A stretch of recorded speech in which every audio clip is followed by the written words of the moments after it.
بسم الله الرحمن الرحیم. محترمو د تجوید کورس کې مونږه 16 دروس چې دغه ویل دي. نننی چې کوم درس دی هغه 17 نمبر درس دی او څلورم نمبر سبق شروع شوی او په هغې کې مونږه چې د 9 حصې ویلې وې. نن 17 نمبر درس دی او د څلورم نمبر سبق 10مه حصه ده. د مخارجو بیان شروع شوی دی. سبق درس نمبر 17 سبق نمبر 4 کا 10واں حصہ. خجی نننی چې کوم هغه مخرج دی نو هغه دی 12 نمبر مخرج 12 نمبر مخرج 13 نمبر مخرج او 14 نمبر مخرج. 12 نمبر مخرج د څه دی هغه دی د تا دال طا. 13 نمبر مخرج د څه دی د ثا زال ظا د ثا زال ظا دی او 14 نمبر مخرج هغه د ذا سین صاد دی. دا ذهن کې تاسو کینول ورپسې دا خبره یاد ساتئ چې اصول مخارج دي کنه نو ما مونږ چې دی اصول مخارج کې جواب ویلې دی. په اصول مخارج کې مونږ حلقم ویلې دی. په اصول مخارج کې مونږ لسان شروع کړی دی. نن به ختمو. د لسان 15 حصې دي دا د ما لیکلي دي. اصول مخارج کې دریم نمبر دا مونږ روان دي. نن به دا ختمیږي. د لسان 15 حصې دي. اقصای لسان مونږ ویلې دی چې اقصای لسان د ژبې جلد ته وایي. په دې کې 2 مخرج دي او 2 حروف ته ادا کیږي. وسط لسان مونږ ویلې دی. وسط لسان د ژبې منځ ته یو مخرج دی پکې 3 حروف ته ادا کیږي. حافظ لسان مونږ ویلې دی دریم نمبر حصہ د ژبې. د ژبې غاړې ته وایي په دې کې یو مخرج دی یو حرف ته ادا کیږي. او د ژبې څلورمه حصہ طرف اللسان په دې کې 3 مخرج دي او د دې نه 3 حروف ادا کیږي. او رأس اللسان بچ دی مونږ نن وایو. دا ما ځکه دوباره دا تفصیل کو چې نن به مونږه رأس اللسان وایو. په رأس اللسان کې 3 مخرج دي او 9 حروف ته ادا کیږي چې دا تاسو ته یاد وي. نو نن زمونږ کم ټاپک دی د ژبې 15 نمبر حصہ رأس اللسان. رأس اللسان نن به مونږ دا وایو. نو ما وی چې رأس اللسان لسان د ژبې سر رأس چې دا سر ته ویل کیږي. رأس اللسان یعنی د ژبې سر د ژبې زبان کا نوک زبان کا سره. نو د ژبې سر ته رأس اللسان وی. په دې کې څو مخرج دي ویجی په دې کې 3 مخرج دي او 100 حروف ته ادا کیږي. 3 مخرج دي پکې او 100 حروف ته ادا کیږي. 9 حروف ته ادا کیږي چې دا ستاسو ذهن کې وي.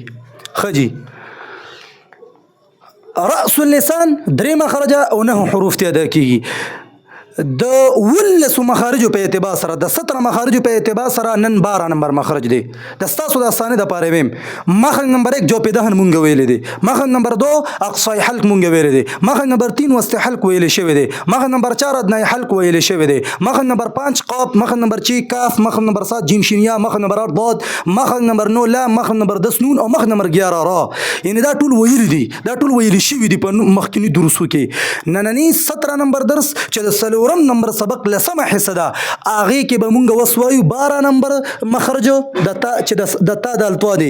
13 نمبر مخرج چې د سا زال ظا دی او مخرج نمبر 14 چې هغه د ذا سین صاد دی. دا مې د تاغه ابتدایي چې کوم خبرې هغه ما تاسو ته وکړې. راځي خپل مخرج لا مخرج نمبر 14 د 17 مخرجو په اعتبار سره ما وی چې نن 12 نمبر مخرج دی.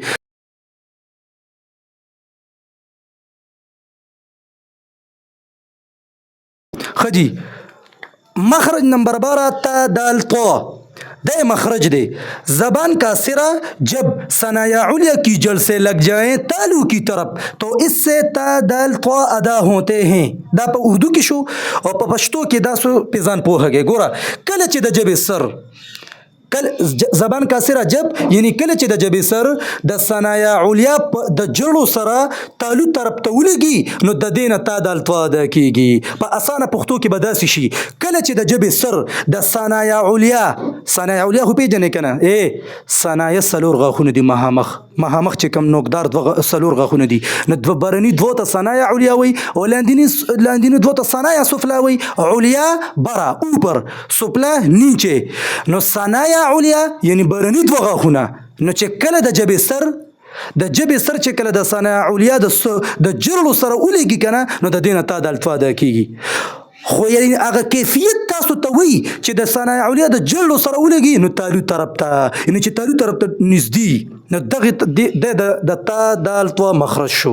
نو بیا وایي کله چې د ژبې سر د ثنایه علیا د جرړو سره ولګي تالو طرف ته نو د دې نه تا دال طوا ادا کیږي. ښه جي د مخرج په اعتبار سره تا دال طوا ته څه ویل کېږي دا هم زده کې د مخرج په اعتبار سره تا دال طوا ان तीनों حروف को حروف نطعیہ کہتے ہیں. دا خبر یاد ساتے چې نطع نون طوا عین نطع یا نطع طوا چې په سکون سره کې یا مفتوحه کې نو دا نون طوا عین دا ویل کېږي دا تالو دی کنه دا تالو دی نو تاسو سوچو کې تاسو چې ولدا تاسو په خپل غوته راواله ودیږي کې وخه کنه پته به تاسو دلته بلګي موړي غونتی نو د تالو د پاسه چې کوم د تالو د غار د کنه د پاسه چې کوم د موړي دي د ته په عربی کې نطع وي نطع نون طوا عین نو چونکه دا حروف ته په دی وجه حروف نطعیه وي چې دا د تالو یعنی دا دغه سر نږدې ادا کیږي یعنی کله چې د ژبې سر د ثنایه علیا د جړلو سره ولګي تالو طرف ته دا تالو طرف ته چې دا ما پکې په دې مخرج کې دا خبر وکړه دا ما په دې وجه وکړه چې تاسو ته اسانه شي نو دې ته حروف نطعیه په دې وجه وي چې دا د تالو د غار سره ادا کیږي یعنی تالو طرف ته نږدې ادا کیږي تالو سره نږدې ادا کیږي په دې وجه دې ته حروف نطعیه وي. مخرج نمبر 12 وشو وس مخرج نمبر 13 دی مخرج نمبر 13 مخرج نمبر 13 د څه دی سا زال ظا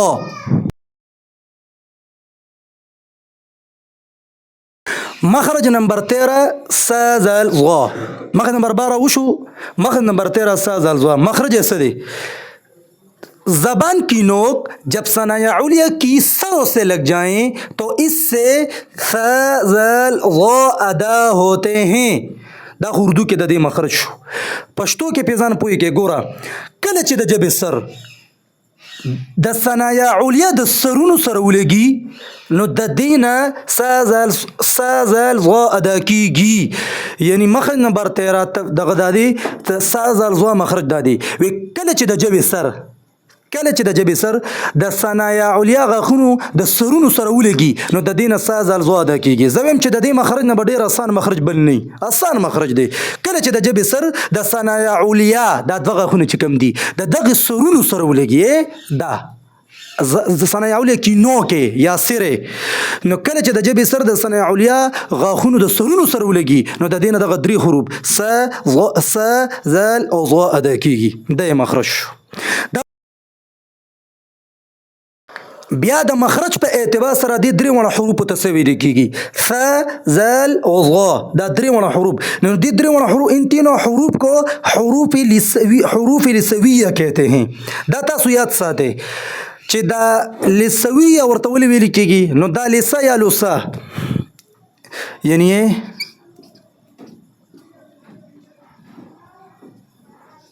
یا د پیش سره یا زیر سره داسې لس دا لامسا یا لامسا د پیش سره دا لسا او دا لوسا دا په عربی کې دا لوسا چې دا یا لسا دا لامسا دا په عربی کې اورو ته ویل کېږي څه ته ویل کېږي اورو ته نو دې ته د مخرج په اعتبار سره ځکه لسویه وایي چې دا د اورو سره نږدې ادا کېږي.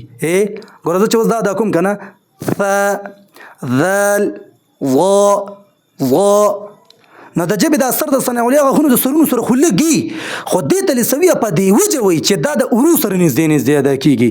نو ما تاسو ته وایي چې لسه او لوسه چې دی دا په عربی کې اورو ته ویل کېږي نو بس دا د مخرج په اعتبار سره دې ته دغه وایي حروف لسویه. نو مخرج نمبر 13 ث ذل ظا چې دی تاسو په ما پوه کړئ. مخرج نمبر 14 ذ سین صاد د دې درې حروف مخرج نمبر 14 مخرج څنګه دی مخرج نمبر 14 ذا سین صاد زبان کی نو کے جب ثنایا سفلا کے مقابل ہو جائیں اور پھر ثنایا علیا اور ثنایا سفلا کی سرے آپس میں معمولی سے لگ جائیں तो इससे ज़ा सीन स्वाद अदा होते हैं। मख नंबर 14 ज़ा सीन स्वाद زبان کې نوک د جبې سر کله چې د جبې سر د ثنایا سفلا غاښونو ته مخامخ شي او بیا د ثنایا علیا او د ثنایا سفلا د غاښونو د سرونو چې دی دا په خپل منځ کې معمولی غونډې ولګي نو د دې نه ذا سین صاد ادا کیږي اسانه پښتو کې. مخ نمبر 14 ذا سین صاد کله چې د جبې سر د ثنایا سفلا او د ثنایا علیا غاښونو د سرونو سره ولګي نو دې نه به ذا سین صاد ادا کیږي.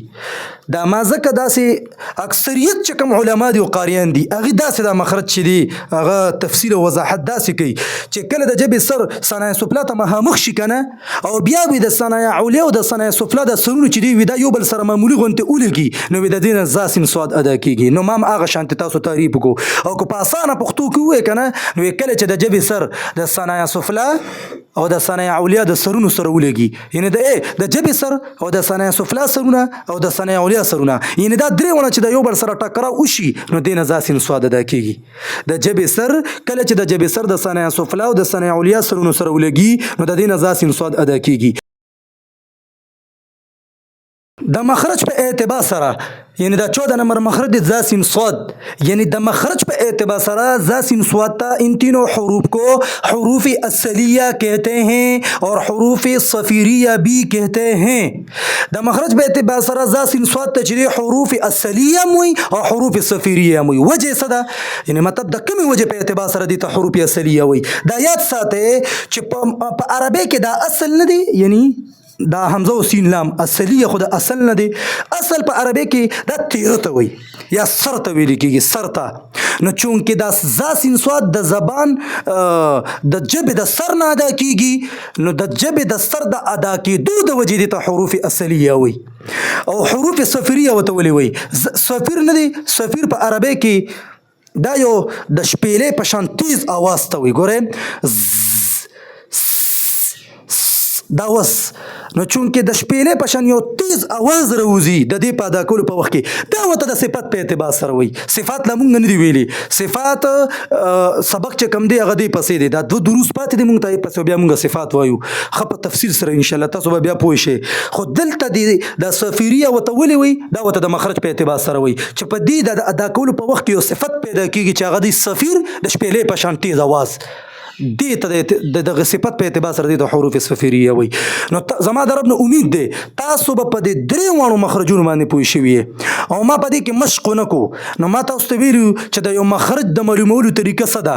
د یو حرف چې مخرج معلومې کنه هغه به ګوره حرف دی ابروړي مثال کې طور پر تا د التوا دی نو تا دی دا به ساکن کې مخکې به حمزه وصلی وروړي نو ما ویلو چې حمزه وصلی ته مفتوح هم وروړي شي مکسور هم وروړي شي او مضموم هم وروړي شي. نو دلته به زم بس مفتوح وروړه او حرف ساکن کا خو کل طریقې سره بس چې په کم ځای کې आवाज ختم شو اختتام ته وګوره اختتام ته وګوره دغه مخرج دی لکه تا وز دا کو کنه حمزه تا زبر ات وز دغه ات چې ته وې کنه یا تور پسې وې چې طوا